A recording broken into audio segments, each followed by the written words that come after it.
Welcome to the NBA Coast to Coast podcast brought to you by thelines.com. Coming to you from the West Coast, Josh Lander, joined by Nate Weitzer. He's on the East Coast. And we've got some best bets here on Friday. Nice 10-game slate on the deck for us here. We are going to be looking at best bets with some sides and totals looks for you. Also have player props up in another episode. So make sure to subscribe to that channel and continue to follow along with us all season. Also want you to head to thelines.com. And the description of this video has the link to the newsletter for thelines.com. And that's coming out every Friday. So make sure you stay on top of all the news in the sports betting world and get that bonus parlay from Nate and myself. We are looking to go 4-0 here. And the first three went 3-0, almost 4 units there on those same game parlays. So hopefully you guys are checking those out in that newsletter. But let's go ahead and get right into your first best bet here for the night, Nate. Yeah, I'll take the Magic at -8, maybe 8.5 at this point. They're at Washington here. I don't really care where the game is. Washington, no home court advantage to speak of. They've lost 13 of their last 15 at home with a -13 net rating. Actually pulled off a close win last time against Utah, which, out-tanked them. Orlando's not tanking. They're obviously going hard to try to get out of this plan or at least, get some momentum going in. And, we're sitting Smart, Kispert, and Bilal Coulibaly tonight. So, even if those guys were in, I just who is guarding Frollo? Those two guys, it is literally men amongst boys in terms of, their size and skill compared to these Washington wings who are just they're just babies in the physical maturity sense. It's just been a really tough matchup for Washington. The last two this season, 96 offensive rating, and Magic scoring 123 on the other end. They've actually won 8 straight over Washington, double digits in 6 of those, I believe, or covering this spread in 6 of those. The 2 this year were just absolute beatdowns. And Jordan Poole, even with a full slate of minutes, very inefficient 95 offensive rating. He's going to be out there, but you think, they're probably going to rein in his minutes. Washington won consecutive games, very surprisingly, against Detroit and Denver, and then clearly kind of pulled the plug after that. And they were like, all right, Utah, you out-tanked us in our building, so we're going to out-tank you here and just sit everybody in their last game out there. But, yeah, if it's Parlay Friday, I think you can look at Paolo and Franz both getting theirs, Paolo with the PRA, Franz with the 20+. They both just crush this team. Paolo was a little rusty in the last meeting. They still won by 20. But the previous 3 he was averaging 41 PRA. Franz 23 points a game, even without shooting from the outside. And that's the thing. You don't have to beat the Wiz from the outside. That's Orlando's Achilles heel. And then on the other side, you have to beat them from the outside. And the Wizards are just awful. Second worst 3-point shooting team, high turnover rate, everything you would need to kind of beat this Magic defense. They don't got it. Yeah. No, they're not trying to. I'm going to be going some unders strategically. Nobody's playing more than 29 minutes. Alex Sarr is playing 23 minutes. They're not just saying, go, let's just put out our young guys and they can, give it their best and try to play. They're not playing a real basketball game. So there's really nothing to play for them when they're just going to play 9 to 10 guys, 2 to 3 of which don't yet belong in an NBA rotation. Just it's going to be what it is, man. So there's not much else to add to it other than I think Orlando hopefully is going to be putting things together a little bit more. You worry about the offense, but none of that matters against Washington when you have a team actively not trying. So I'm going to go over to this Houston-Miami game. Man, Miami's trying. They're just not very good. They're dead last in offensive rating recently. I'm going to take them to not cover. I'm going to take Houston to cover as road favorites here, 5.5 points in Miami. Look, Miami's been in a good amount of games, and they've played really good teams recently, so we can give them a little bit, a benefit of the doubt, but we're still going to doubt them. Like I said, not only are they 30th in offensive rating in their last 10, they're 30th in net rating in their last 5. They're 27th in net rating in their last 10. The lineups, I don't really know what they're trying to do with them. Are you going to start Jaquez? Are you going to start Ware? Ware is not good right now since the All-Star break, has a individual net rating that's negative. You don't really want that from your first pick in the draft from last season, obviously.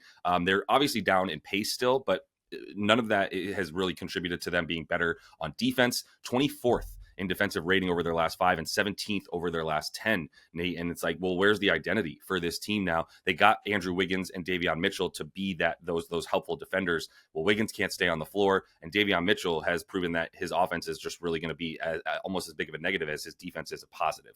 For Miami, his shooting has been really bad, hasn't really been involved. So I'm just not really sure where they're getting the points from. If you want to talk about the matchup, I would say that the one place that you can kind of depend on maybe getting some points if you're Miami is the ability to get into the paint, as Tyler Hero has definitely helped cause some problems, and Bam is doing a lot of his work from, as we know, up top, like on the top of the free throw line going in, and they do have a decent paint.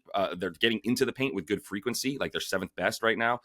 Getting into the paint, they're 24th in paint field goal percentage. So even when they get in there, it's not really working. It hasn't. Their assist percentage has gone back down as well. Tyler Hero has been averaging about 5.5, 6.5 assists over the course since the All-Star break. Nobody else. Bam struggling a ton as well in that sense. Something that I'll be looking at in player props as well as potential fade of some of Bam's stats as well. But other than that, like on offense for Miami, like I just don't know how they're going to score against this Houston squad. Even if they were passing the ball well around the horn, we know this is the number one defense in the league. They're number two limiting corner threes, and they are number 7 limiting above the break threes. So like, there's just, even if it was like, okay, we're going to take Hero and we're going to say go for it, and you can take Dylan Brooks 1-on-1. Do you like that matchup? Not, I mean, he did well in their last game, and Houston was like, that's fine. We're fine with Tyler Hero going 1-on-1 with Dylan Brooks and scoring 29 points. You're not getting 20 points from literally anybody else. So we're good with it, and I think that's how they'll play this one. Yeah, you say the kid's name too? Amin Thompson coming back? He's back. The kid's back. Oh yeah. Right. I mean, I thought you'd leave with that. My bad. Yeah, the Terror Twins are back at it. The Rockets are already the best rebounding team in the league since the All-Star break. Also, like second half stuff, like if you think Miami maybe gets out early, you can get that first half, second half flip. Miami's the worst team in the league by net rating and offensive rating since the All-Star break second half. Houston, second best defensive rating, sixth best net. So they're going to put the clamps on late and probably pull this one out, even if they don't start hot. So that might be an angle to look at right there as well. Angle I'm playing here, Detroit at Dallas, is Jalen Duren get me the double-double. The Pistons money line is even money. And I actually put a little half unit on Cade also to get his like 35 points assists, which he does routinely.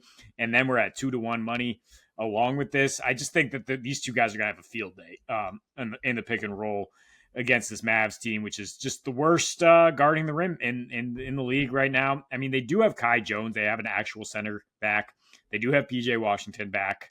But I mean, they're still going to be well below average. I mean, and with Gafford in there, Duren went for 16 and 13 with 6 offensive rebounds last time these teams played. So he just eats against these bad non-playoff teams. Double-double in 12 of the last 14. The only exceptions were 40-point wins.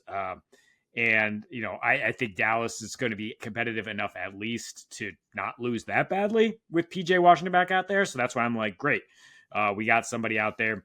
Cade, by the way, with Gafford in the middle, 40 points on 30 field goal attempts in that matchup against, you know, a more experienced backcourt than he'll probably see here. You're going to see some Jaden Hardy. He's going to see some Brandon Williams, I guess. Maybe Kessler, Edwards, and Najee switch on to him, but like he's faced a lot better defenders in during this heater that he's on, and continues to break everybody down, find Duren down low. Mavs give up the most field goal attempts at the rim. These teams are also 2nd and 7th in pace this month, so should be plenty of opportunities for stats here in a game with a 233 total, and plenty of opportunities for boards against this struggling Dallas team. Yeah.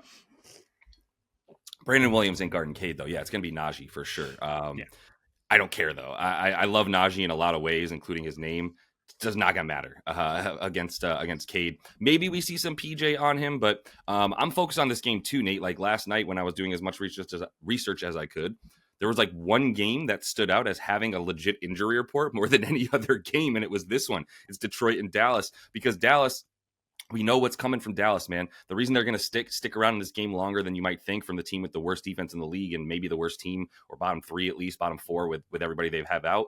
Like, they got PJ back, and they have to play him 35 minutes. They have 8 guys, maybe 9. They'll probably have 9 today. Jaden Hardy's been out. He came back last game. Brandon Williams missed last game. But they've been playing with 8 and just sitting one of their guys no matter what, right? And that's going to be the case again. But that does mean that PJ Washington, Najee Marshall, Klay Thompson, coherent NBA basketball players that are actually above average, they're going to have to play. They have to play. They don't have a choice. Either you forfeit the game or you play an 8-man rotation. So that's why it is going to probably stay a little bit closer. And I'm just going to keep talking about this game because that's what I have here to close things out. I have a couple of different ways you can play this, but there's basically like 2 to 3 bets that you can put together that I really like. I like PJ Washington to go under on his dimes. That's 2.5 assists currently. And I like him to get 8+ boards, or you can take him for 9+ boards for plus money. Any way you want to cut it. I like some PJ Washington under assists. I like some PJ Washington over rebounds, and I like putting it all together with the Detroit money line, like you were talking about as well, right? Like add that to everything because this Dallas team ain't trying to win; they're just trying not to get fined. The classic Marshawn Lynch quote: "I'm just here so I don't get fined." Right when he answered that at the Super Bowl, that's Dallas right now with everybody they're playing. If you look at PJ specifically here, I mean, you talked about obviously Dallas getting handled in this game somewhat, and Jalen Duren having a big game. Well, when I'm looking at PJ, first of all, the assist to the under, I love it. If you can get that at 2.5 anywhere, and you just want to play it, I would play it. If it's minus 170, I would play it for 1.7 units to get back to a full unit. This man has 3 total potential assists in his last 2 games. Since he's come back from injury in March, he has 5 total potential assists, including 0 in the last game on 27 passes made. He ain't passing. There ain't nobody to pass to, and there's no offense other than PJ's actually going into the lane and doing a lot more work down low than he did from up top. In the last game, took 75% of his shots inside within the mid-range or in, right? And really those mid-ranges are really just push shots once he gets into the lane that are really floaters. So he's not looking to pass, not in position to pass, not really handling the ball to pass at all. And this Detroit team love when we get like just slightly inflated assist lines against them because they play very, very, very, very good defense against the assists. 6th best, limiting it. They're 8th best, limiting it to forwards as well in terms of dimes there for Detroit. And it's a defense that really just hugs their guys and lets them go, lets the opposing primaries go one-on-one essentially. So yeah, not worried about assists for him. As far as the boards go, the only thing that kind of screws me is if he somehow ends up on the Cade Cunningham matchup, but I can't see that being the case. They're already going to get smacked down low by Duren. So I do think you want PJ, who has a slight advantage like with physicality when it comes to guarding like a guy like Toby Harris, right? Tobias is their power forward. If he should be matched up on Tobias, I don't think you'd like purposely put him on Cade or Osar or even Jalen Duren or anybody. I know he's probably your best defender at this point, but you don't take PJ Washington, ask him to shoot 23 times, and also put him on Cade Cunningham. That doesn't seem fair when you're not even trying to win. So if he's guarding Toby, which is who he was guarding in the last time they played, when he had 13 boards on 17 chances, this all adds up to me, right? Is that he has to really stay really close to the basket because Toby Harris plays offense on the baseline, out in the corner, or the extended wing. But anywhere he's playing, the guy guarding him is in great position to get rebounds, which is a big reason why I like this with PJ. It's something I targeted recently with Chris Middleton, who had 4 rebounds in the first quarter because he was guarding Tobias Harris, who is in that just perfect spot for the defender that's guarding him to get those boards. So love him to have another big rebounding game against this team. I'm not scared of 9 boards, maybe a little double-double, but you understand exactly how I'd like to play some stuff for PJ Washington in this one.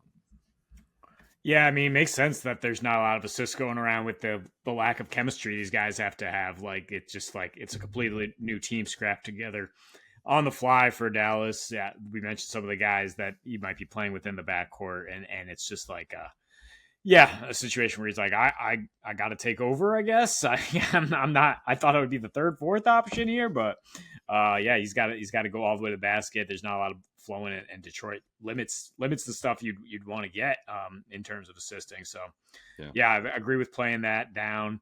And looking at the pace, yeah, rebounds should be available, and he needs to board up for this team.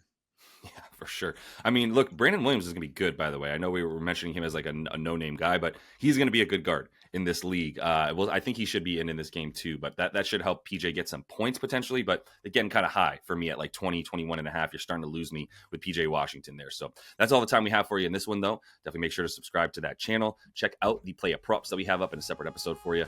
And until we see you next, happy betting.